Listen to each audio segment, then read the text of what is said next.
Folks, we have breaking news at this hour. Senator Cory Booker has just started his fourth hour of disrupting business as usual on the Senate floor. Yes, there's Senator Booker right there. He's a member of the Judiciary Committee, and he rose just after 7 p.m. Eastern to speak out, and here's why.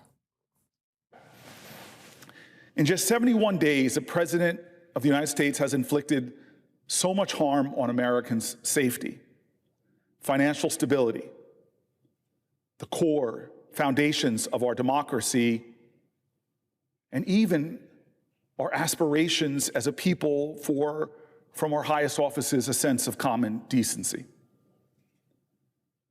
These are not normal times in America. And they should not be treated as such. The threats to American people and American democracy are grave and urgent, and we all must do more. We all must do more against them. But those 10 words, if it is to be, it is up to me. All of us have to think of those 10 words, 10 two-letter words. If it is to be, if it is up to me, because I believe generations from now will look back at this moment and have a single question. Where were you? Where were you when our country was in crisis and when American people were asking for help? Help me. Help me. Did we speak up? Did we speak up? If it is to be, it is up to me. The threats to American democracy are grave. And Senator Booker hadn't even mentioned Elon Musk. Tonight, we are less than 10 hours from polls opening in the state Supreme Court election in Wisconsin, where Elon Musk is on the ballot. Not literally on the ballot, but you wouldn't know from Musk's rally this weekend in Green Bay. What's happening on Tuesday is a vote for which party controls the U.S. House of Representatives. That is why it is so significant. And whichever party controls the House, it to a significant degree controls the country, which then steers the course of Western civilization. So it's like, I feel like this is one of those things that may not seem that it's going to affect the entire destiny of humanity, but I think it will. See, Elon Musk was there in Wisconsin this weekend at a rally of about 2,000 people. He wore a Green Bay Packers cheesehead hat and gave out 2 more $1 million checks to voters who signed a petition against activist judges, including the chairman of the Wisconsin College Republicans. Now, some Wisconsin voters, they are not buying Musk's stunt. He's trying to buy the election. He's trying to pay people to vote. It's illegal. He can't be doing it. It needs to be stopped. It's just a political move to try to advance his own agenda. He's the richest man in the world. He's got endless amounts of money. Who else is he going to try and buy next? Who is he going to try and buy next? That's from the mouths of ordinary voters. Now, while Musk wants us to think he's the one running for Supreme Court in Wisconsin, he isn't. On the ballot is liberal candidate, former prosecutor, and current county judge Susan Crawford, and conservative candidate Brad Schwimel, who is the former Wisconsin State Attorney General, who's also now a county judge. Here's what both of the candidates said about Musk. You said this is a campaign essentially against Elon Musk that you're fighting. Well, it sure feels like it some days. Elon Musk is coming into the state of Wisconsin to try to buy a seat on the Wisconsin Supreme Court. I think people across the country should be pretty worried about that. He can do whatever he wants with his money. That's his money. It's not my business. If there's a problem with this, that's somebody else's problem to work out. It's not mine. It's not my business. A sitting judge. It's not my business. Okay. You know what? If Elon Musk's meddling was popular with voters, do you think that the Republican he's supporting will be responding to opportunities to talk about Musk with lame dodges like, it's not my business? That's what's being exposed in these special election campaigns and in the town halls Democrats are holding across the country. Elon Musk may look invincible in his bro social media bubble, but in the real world, it is very different. Just ask Republican Congresswoman Victoria Spartz, who held a town hall in Indiana this weekend. Will you demand the immediate resignation of Pete Hegseth?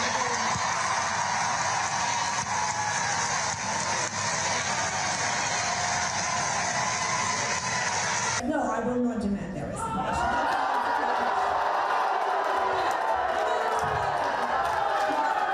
My question is actually related to all of the immigrants that are being rounded up and deported.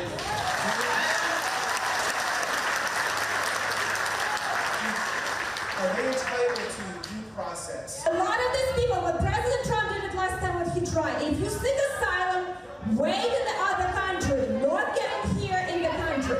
So there is no due process if you come here illegally because you violated the law. Period. You violated the law. It is violated the law, and that's why we need to make sure we take this under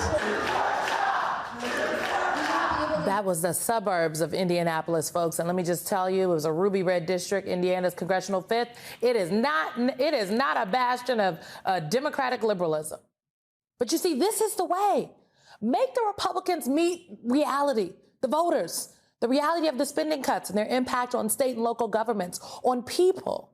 Senator Booker read letters from his constituents tonight.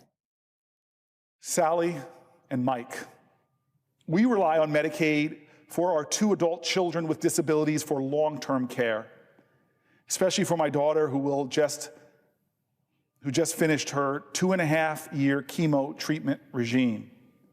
We will need it for monthly checkups and prevention of a relapse. We use the funding to provide the much needed care she needs at home. We also have 90-plus-year-old parents who need Medicaid in order to survive. We are the real sandwich generation, caring for 2 adult children with special needs and 2 very elderly parents who couldn't survive on their own. Please do everything in your power to help fund and not cut Medicaid in any way.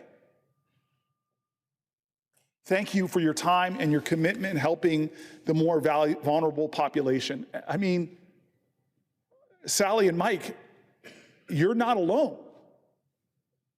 That sandwich generation, taking care of children and parents, you're taking care of adult children and 90-plus-year-old parents. I hear you. I hear you. Judith, she goes right to the point. Please stop Trump. Please stop Trump now. He is going after Medicaid. I have an adult, severely autistic granddaughter who relies on Medicaid for her special needs program. A country is judged by how it meets the needs of the weakest people, she writes. Please stop him. I want to read your words again, Judith. A country is judged by how it meets the needs of the weakest people. A country is judged by how it meets the needs of the weakest people. We are continuing to watch Senator Booker's speech, and we will bring you more later.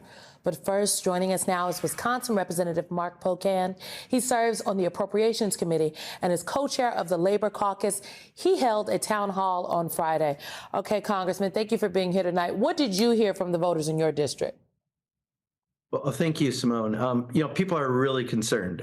They're afraid they're going to lose their health care through Medicaid and through the Affordable Care Act. They're afraid they're going to lose food subsidies for people who are less well off. They're afraid they're losing funding for education. They're afraid they're losing many of the things that is people in the middle class and aspiring to be in the middle class have benefited from in this country simply because Elon Musk and Donald Trump want a tax break. So people are, to put it bluntly, pissed. They're nervous and they want to speak out and they want someone to listen to them.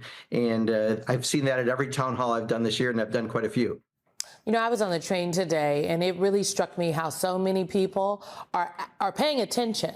People are very tuned in, and I could imagine folks are hyper tuned in given the election in Wisconsin on tomorrow. What is the feeling on the ground?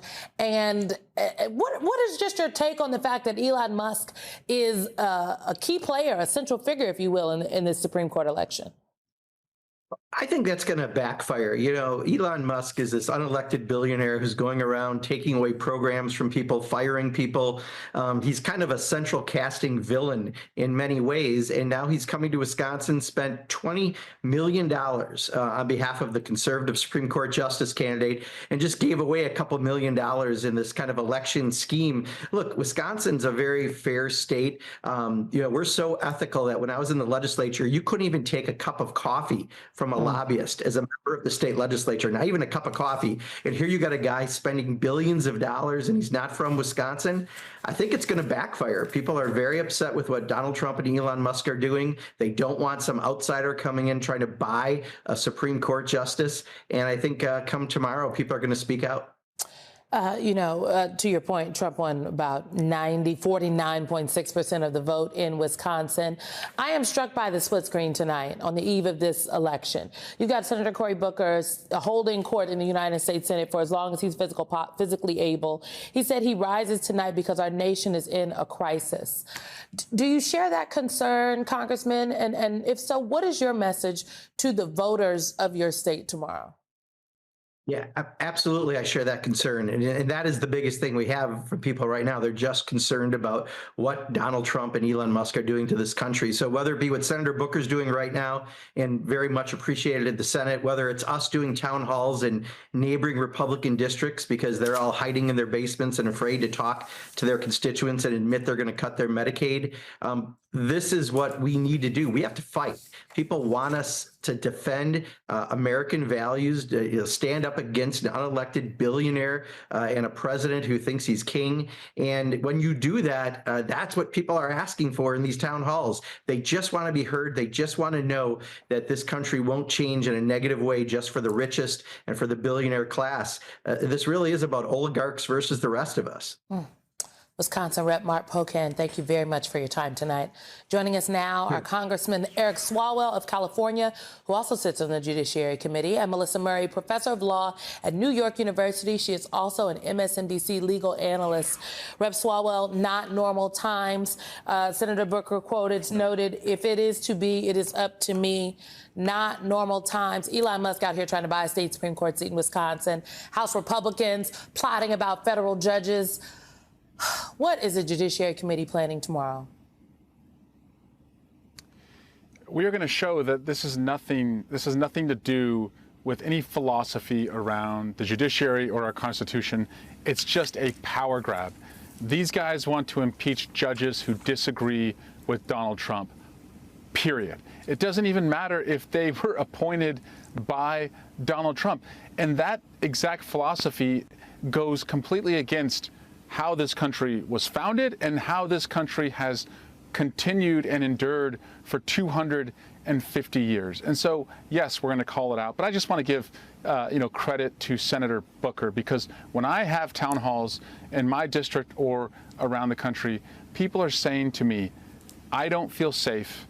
And what are you willing to do to make me feel safer? And what he's doing right now by disrupting business as usual in the Senate is he's going one rung higher than he or any other senator has typically been willing to go. And that's what we all have to do, because if we show a fight inside the Congress, people outside the Congress, they'll go one rung higher in their own lives to save our burning democracy.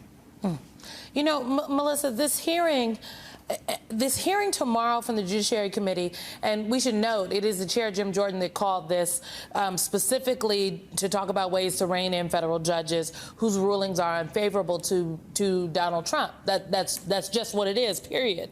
And this seems crazy to me. And I think about the letter that Senator Booker just read from Judith that said a country is judged by how it meets the needs of its weakest people. Please stop him. Melissa, my earring is like, stop him. What is your response to the Republicans' attacks on federal judges? So I think there are a number of different things you could draw from the Republican attacks, Simone. So one, there's this effort to impeach these federal judges who have stood up to the Trump administration and called out these actions for what they are: illegal, lawless, unconstitutional, anti-democratic, and they have been faced with calls for impeachment. These calls for impeachment are not likely to work. As we saw with the impeachments of President Trump, it's very unlikely that even if they proceeded through the House with the majority, that they could get a supermajority in the Senate to convict. So that's not what's going on here. Like, they have no way of holding these judges to account through the impeachment process. So what I think is going on here is that this is an effort to sow discontent among the public, to discredit these judges in the eyes of the public, so that ultimately you can either have stochastic violence against these judges. That is a very real threat that we've seen, and we've already seen it happen with the family of Judge Esther Salas in New Jersey. And also, just generally, when this administration criticizes these judges, criticizes these decisions, you'll have a public that is prepared and receptive to believe that. And that's critically important for the judiciary, because unlike Congress, it doesn't have the power of the purse. It can't withhold funds. Unlike the president, it doesn't have the power of the sword. All the judiciary has to make us obey is the fact of its own legitimacy. So when they delegitimize the judiciary, then everything crumbles, and this institution is formally removed as a check on this president. Congressman, this reminds me of what Donald Trump attempted to do, and frankly was successful in getting a large swath of the American public to believe as it relates to the 2020 election. And since then, January 6th, he convinced an entire swath of people who follow him and believe him that he actually won the 2020 election when we know he did not. He convinced hundreds and hundreds of people to take up arms and go to the Capitol on January 6th to right the wrong that was a quote-unquote stolen election, when we know that's not true. If we've watched him do that to our electoral system, I mean, literally, people who are election deniers were running and are still running for office, I feel as though that he could also be successful doing that to our legal system. Yeah. We need democracy to live long enough to live forever. And to your point and Professor Murray's point, this is an effort to delegitimize these judges. And so he, just like the 2020 election, he doesn't need everyone to believe the election was stolen. He just needs enough people to believe it, so that way the next time a ruling goes against him, he doesn't have to follow it. The courts are actually working right now, and we've won in dozens of cases, but we need those to be speed bumps or barriers along the way to an election where we can get a Congress that can truly hold him accountable. Now, here's the issue, though. If he keeps delegitimizing judges, we need to know, what are the judges willing to do? They actually have their own powers to enlist their own prosecutors and their own police to enforce their orders. And state attorneys general and governors in California, New York, Illinois, Colorado, Democratic states, they have their own law enforcement powers as well if Donald Trump is going to disobey court orders. But you have to make the stakes clear now. You have to tell Donald Trump and his administration what the cost will be. I don't want these guys to have any ambiguity, and so we need to be clearer about what we're willing to do if he's going to continue this lawlessness. Melissa, before we go tonight, Jessica Valenti is reporting this evening that the Trump administration is freezing close to $35 million in Title X funding that was set to be distributed tomorrow. Starting tomorrow, California, Hawaii, I believe Maine, Missouri, Mississippi, Montana, Tennessee, and Utah will receive zero Title X dollars. Most of Pennsylvania, Minnesota, and Alaska will lose access as well. Other states impacted include Connecticut, Idaho, Indiana, Kentucky, New Hampshire, Ohio, South Carolina, Texas, and Virginia. Talk about these cuts. This is family planning, and this is health care funding. That's exactly right, Simone. The administration has issued these orders to Title X providers throughout the state, saying that they are going to have their funding frozen until the administration has an opportunity to look into them. Apparently, some of these organizations are fighting systemic racism, according to their materials, and the administration may find that objectionable. DEI has been listed as one of the reasons for prompting the freeze. It's really important for the audience to understand that Title X has been in place since Richard Nixon. Nixon signed this into law. This is no liberal squish program. This is a Republican providing for family planning measures for those who are among the most indigent in society. Title X provides health care for cancer screenings, for birth control, for family planning, a range of different services for a number of people who cannot afford private health care. And again, I just want to emphasize what we are seeing in the realm of immigration, where they are going after undocumented persons and then individuals who are lawful visa holders. they'll eventually keep going. This is the same kind of playbook, starting with the most vulnerable among us, where the rest of us are like, I'm fine. I can go to my doctor. I can get birth control. I can get these screenings. But they'll start with them and they'll keep moving. And the entire plan, as laid out in Project 2025, is to start here with the most vulnerable and to keep moving toward eliminating this kind of healthcare for all Americans. Melissa Murray, thank you. Congressman Eric Swalwell, thank you. We'll be watching that hearing this week. Senator Booker focuses in hour 4 of his marathon speech because these are not normal times. We will come back to it. But coming up next, Vladimir Putin escalated his humiliation of Donald Trump today, and we'll get into that next.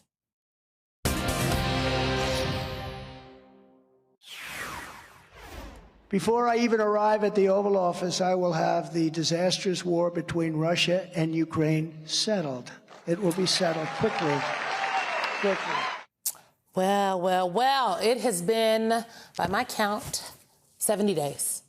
How's Trump's attempt to flatter Vladimir Putin into a deal going? Well, today, Russian President Vladimir Putin announced a massive military draft of 160,000 men ordered into service, the largest conscription in 14 years. The New York Times reports the White House, for 2 months, has warmly embraced the Kremlin.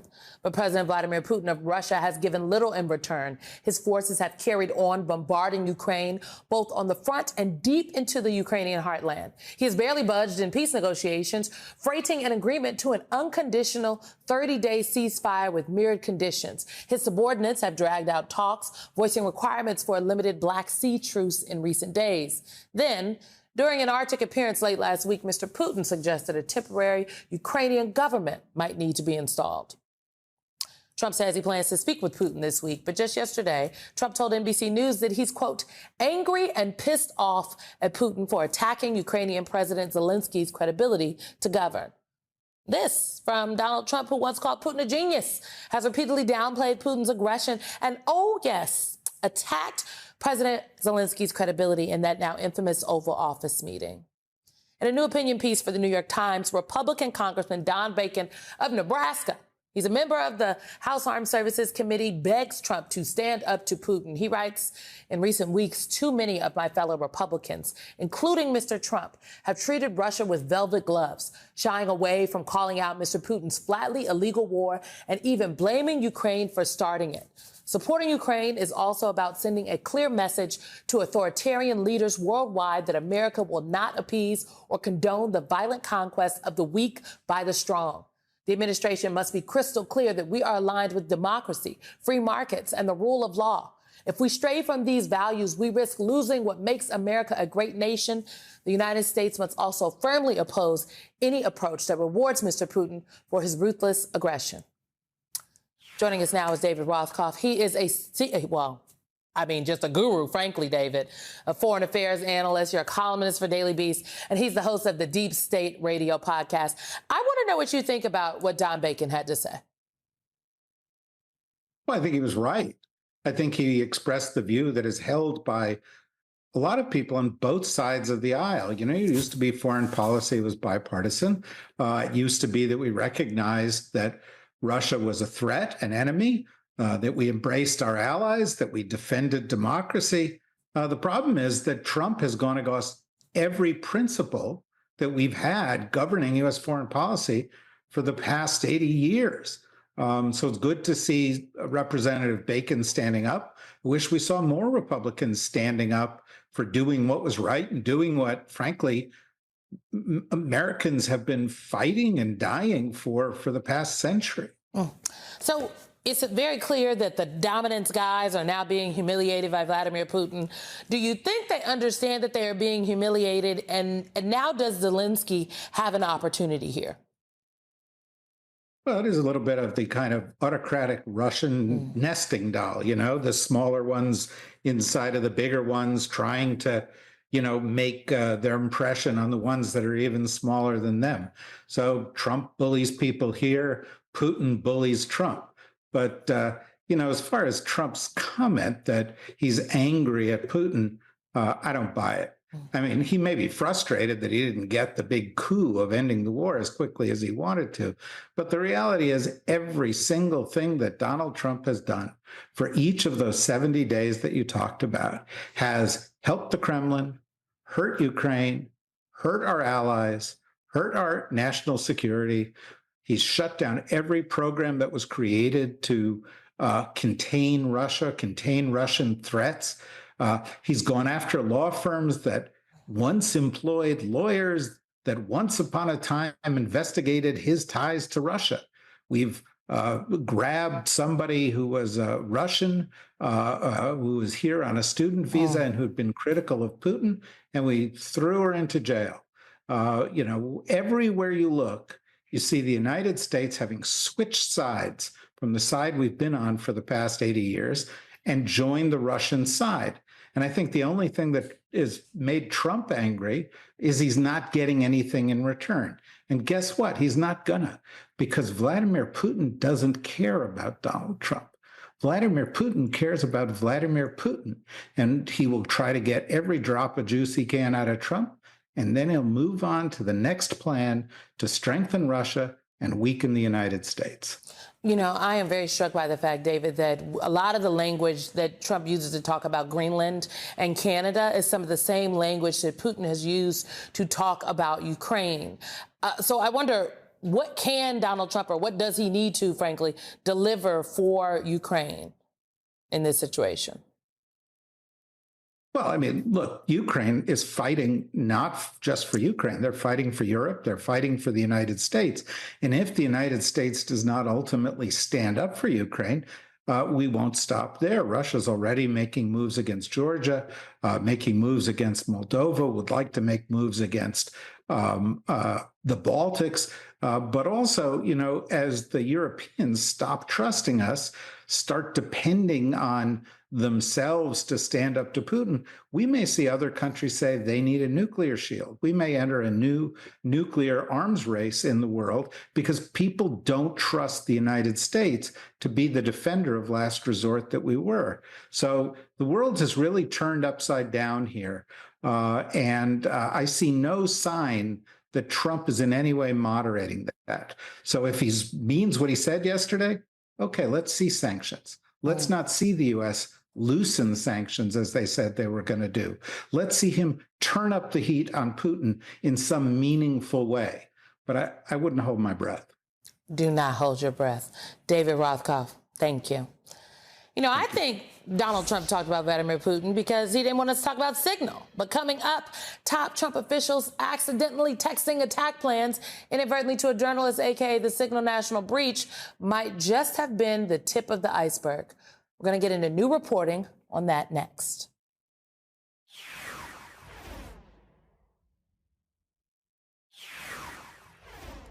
The Trump Brain Trust accidentally texting attack plans to an editor at The Atlantic might just be the tip of the iceberg.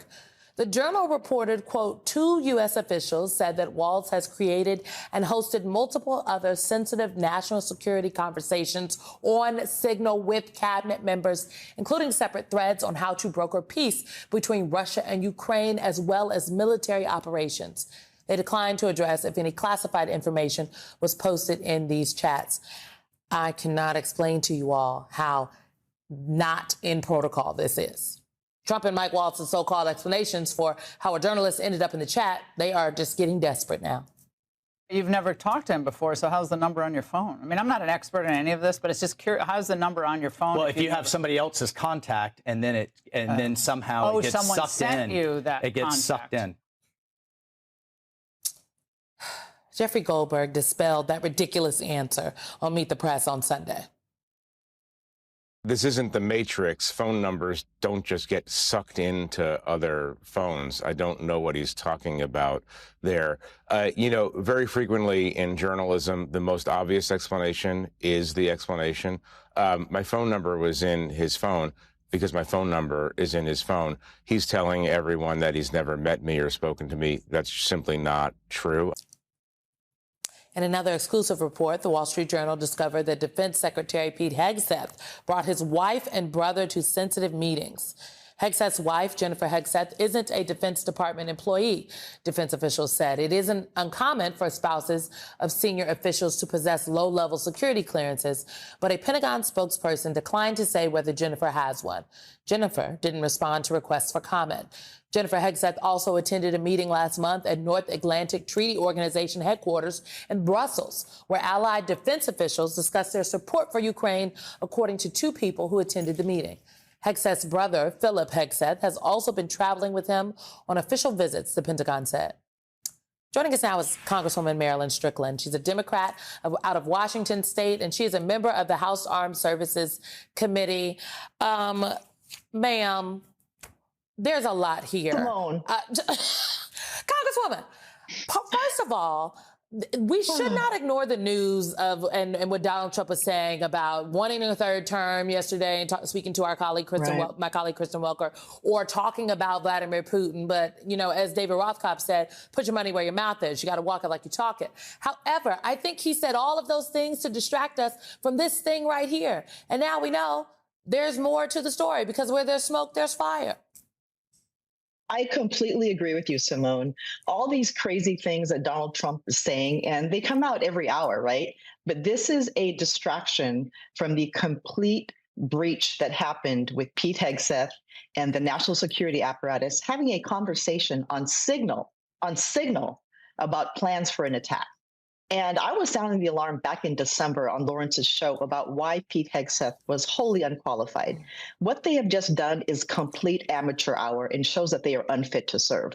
But on top of this, they're trying to gaslight us, right? Pete Hegseth's first response to this was trying to discredit Jeffrey Goldberg, right? That was the first thing he said. He's not a real journalist. Then on top of that, you have, Walsh adding his number into the Signal chat.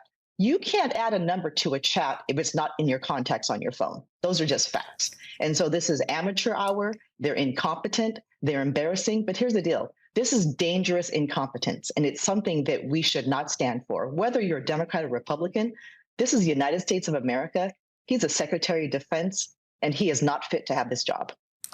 Not fit to have this job. You know, we have been watching Senator Booker, who is making a marathon speech about how these are not normal times. And whether we're talking about our national defense information just on Signal, or Elon Musk, or the assault on civil service members, the assault on not just our institutions, but truly the progress that was made. How are you thinking about that in your position in the House, and specifically on the Armed Services Committee? So I'll say there's so much happening, and I thank Senator Booker for standing strong and reminding people of all the transgressions. To your point, all of these agencies that serve the public are there to help people. Everything from Social Security to Veterans Affairs to clean air, clean water, food for children, funding to help people stay in nursing homes, a whole plethora of things that we know people expect us to do. On top of that, what's happening in national security now is just a complete embarrassment. You know, you just did a segment about Vladimir Putin and Donald Trump claiming that he's mad at him. To your point, he's only mad because he's getting nothing, and Putin is completely playing him. And what happened with Hegseth and the national security apparatus is something that is not going to go away. But I asked one question, Simone. There were only 3 Republicans who did not vote to confirm Hegseth. Only 3. So while we're talking about Trump and Hegseth and what's happening, at some point, my colleagues who are in the Senate, members of the GOP, and my House colleagues have to say something, right? Don Bacon spoke out about Russia, but where is the spine and the patriotism of Republicans I serve with? Their silence is shameful, and it's un-American. And I think that's why what Senator Booker is doing has struck so many people. I was on the train, still on the train, frankly, when he first took to the floor, and there were so many people that were like, thank you, because it's dire, and enough elected officials, it feels like, are not telling us what they really think, are not standing with the people, talking about just how insane and crazy and unacceptable all of this is. No, you're completely right. I mean, I did a town hall in a part of my district that I didn't win. I did a telephone town hall. 22,000 people showed up to hear about Social Security, Simone. And so what we're hearing right now from the American public is that this is not right. And as you know, they're telling Democrats, do something. And we're doing everything we can with the 215 members we have. When we go to court, we tend to win. But as I said before on this show, we have to hold the Republicans accountable. This is not just about Donald Trump and Elon Musk and Pete Hegseth. This is about the entire Republican Party and what they've become. The enablers that have propped up what we are seeing right now. Congresswoman Marilyn Strickland, thank you very much for your time tonight and your words. Thank you so much for having me. With Mitch McConnell retiring from the Senate, Kentucky Democrats are eyeing his seat to make gains in next year's midterm elections. Meet the candidate who wants to make that a reality and become both the first woman and the first black person to be a senator from the state of Kentucky, or the Commonwealth. That's next.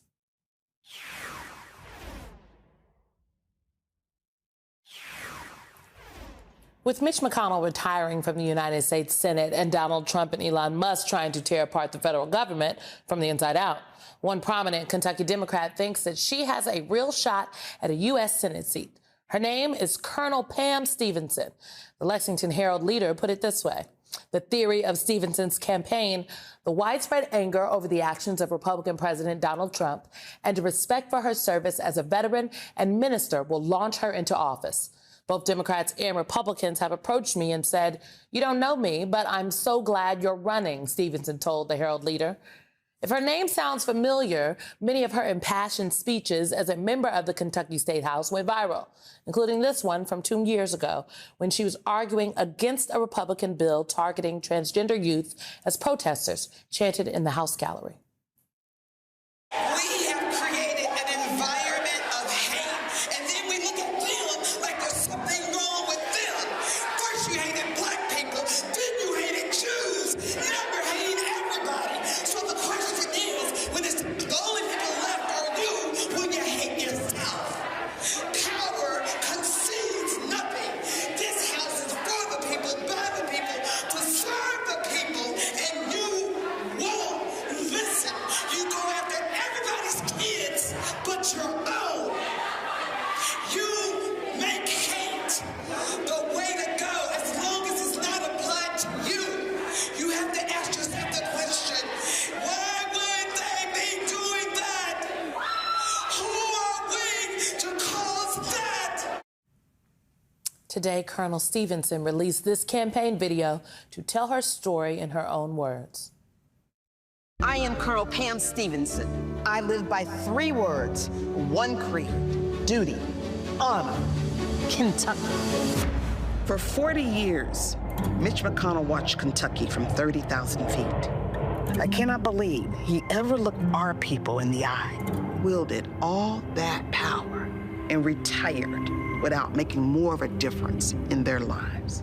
I was born and raised in the Shawnee neighborhood of West Louisville. My dad was a union welder. My mom was a clerk. We couldn't afford much, but as a kid, I thought we were rich. We lived down the street from my grandparents' church, and I am an ordained minister in that same church today. It is good to be home. I was an Air Force JAG officer for 27 years. I served in Africa, Europe, the Middle East, and the Americas. It was a time when our allies mattered. I fight for our elders, children, farmers, veterans, and the disabled. I fight for access to health care and for public education. My colleagues know they only have a problem with me if they go after them. I am running for the United States Senate because this administration is coming after all of it. But the Kentucky Republicans lining up to replace Mitch McConnell will vote exactly the same way he did. This is when the brave take a stand for the future. This is when we come together and we say, not on my watch will you destroy my family, my community, or my country. Join me. Duty, honor, Kentucky.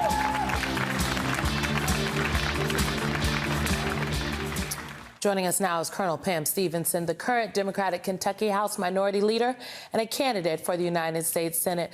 Colonel Stevenson, thank you very much for joining us tonight. I guess my first question is You talked about in that article we read from in the Herald Leader what the theory of the case for your campaign is. What issues are you hearing about from voters? When Mitch, and I will just note for folks at home, when Senator McConnell announced that he was retiring, you were very quick to tweet and say you definitely intend to get into this race. You will have a formal announcement coming soon. We now see that formal announcement, but I'm sure you've been hearing from voters in the interim.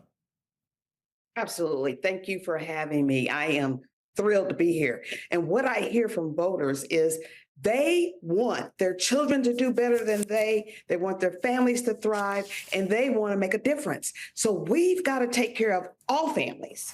We've got to make sure that we make the economy is strong so that people can live the life they want to. We've got to make sure that we have access to not only public education, but Medicaid and healthcare. As far as I can tell, if you're a human, you're going to need healthcare for your body. And it should not be outpriced for people. People shouldn't be choosing between eating or medicine. And then finally, veterans. They give their lives for this country. And then for them to come back with broken limbs, broken hearts, broken arms, and not have the services they need to settle back into civilian life is a problem for me. You know, you mentioned Medicaid, and we've been talking about Senator Cory Booker, and he's been on the floor of the United States Senate. One of the things that he's talking about right now is Medicaid. And I want to read for you an editorial in the Lexington Herald Leader, and it notes this: Medicaid is vital for low-income families, seniors, and disabled individuals. According to the Appalachian Regional Commission, the 2024 median household income in eastern Kentucky is $33,878, significantly below the state and national medians. Estimates suggest more than 40% of eastern Kentucky relies on Medicaid, a critical buffer for rural hospitals operating on razor-thin margins. Even a small drop in reimbursement can force service closures or outright hospital shutdowns. The United States House of Representatives has sent a bill up to the Senate and whatnot that had $860 billion cut to Medicaid. I think it's safe to say that you would not support cuts to Medicaid, but just talk about, are we hearing from the Republican candidates about this issue? Our voters, I'm pretty sure, again, 30, any drop would make a difference. Absolutely. There are 1.49 million people in Kentucky on Medicaid. We are one of the poorest states. And when you are a poor state, you rely on the government to help you and give you a hand up. We have hardworking people in Kentucky, and they need help. To say that, to cut Medicaid is a problem. It means you're not paying attention to the people that require that help. And then number two, we just passed a bill in the Colonel Pam Stevenson, thank you. We'll be watching this race, and we look forward to talking to you again. We will be right back, folks. These are not normal times. That is tonight's last word. Lawrence will be back tomorrow.